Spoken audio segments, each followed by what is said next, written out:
राष्ट्रीय स्वयंसेवक संघ ने देश में गरीबी, बेरोजगारी और आर्थिक असमानता को लेकर चिंता जाहिर की है। आरएसएस के सरकार्यवाह दत्तात्रेय होसबाले ने कहा कि गरीबी एक दानव जैसी चुनौती की तरह है। उन्होंने गरीबी पर ध्यान दिलाते हुए कहा कि करीब 20 करोड़ लोग गरीबी रेखा से नीचे हैं।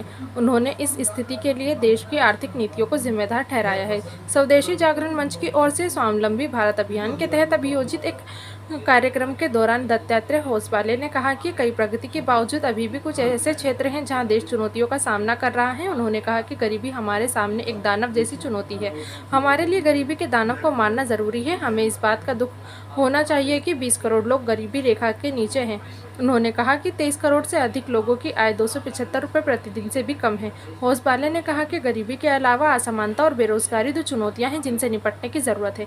उन्होंने कहा कि देश में 4 करोड़ बाजार हैं, जिनमें ग्रामीण क्षेत्रों में 2.2 करोड़ और शहरी में 1.8 करोड़ बेरोजगार हैं। उन्होंने कहा कि श्रम बल सर्वेक्षण में बेरोजगारी दर 7.6% आंकी गई है। हमें रोजगार पैदा करने के लिए न केवल अखिल भारतीय योजनाओं की आवश्यकता है, बल्कि स्थानीय योजनाओं की भी जरूरत है।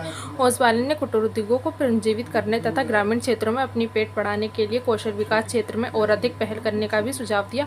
होसबाले ने सवाल किया कि क्या यह अच्छा है कि शीर्ष 6 अर्थव्यवस्थाओं में से एक होने के बावजूद देश की आधी आबादी को कुल आय का केवल 13% ही मिलता है। इससे पहले केंद्रीय सड़क परिवहन मंत्री नितिन गडकरी ने गुरुवार को कहा कि भारत के दुनिया की 5वीं सबसे बड़ी अर्थव्यवस्था बनने और एक समृद्ध देश होने के बावजूद इसकी जनसंख्या गरीबी, भुखमरी, बेरोजगारी, जातिवाद, अस्पृश्यता और महंगाई का सामना कर रही है। गडकरी ने नागपुर में एक कार्यक्रम में शिरकत करते हुए कहा कि देश के भीतर अमीर एवं गरीब के बीच की खाई गहरी हो रही है, जिसे पाटने की जरूरत है।